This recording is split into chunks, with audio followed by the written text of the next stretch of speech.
Hello friends, welcome to my Dipti blogs. আজকে এসেছি তিন নেতার মাজারে। তিন নেতার মাজার 1963 সালে প্রতিষ্ঠিত হয়েছিল।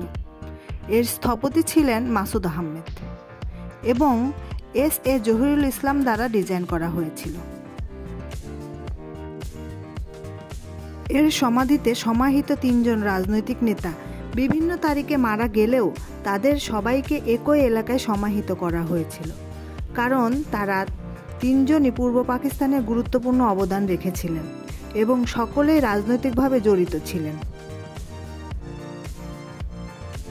বাংলাদেশের ঢাকার শাহবাগে অবস্থিত তিন নেতার সমাধিসৌধ।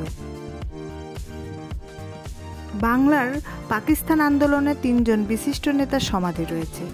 শেরেবাংলা একে ফজলুল হক, হোসেন শহীদ সোহরাওয়ার্দী এবং খাজা নাজিমউদ্দিন। এই তিনজনই ব্রিটিশ ভারতে বাংলার প্রধানমন্ত্রী হিসাবে দায়িত্ব পালন করেছিলেন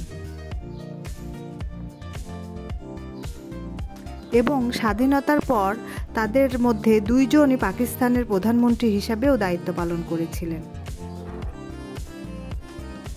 শেরেবাংলাকে ফজলুল হক 1954 সালে পূর্ব পাকিস্তানের প্রধানমন্ত্রী হিসেবে নির্বাচিত হন। পরবর্তীতে পাকিস্তানের স্বরাষ্ট্রমন্ত্রী, পূর্ব পাকিস্তানের গভর্নর হিসাবেও তিনি দায়িত্ব পালন করেন। এছাড়া যুক্তফ্রন্ট গঠনে তার ভূমিকা ছিল অনস্বীকার্য। তিন নেতার মাজারের কাছেই রয়েছে হাইকোর্ট এবং শিশু একাডেমি। Bye bye.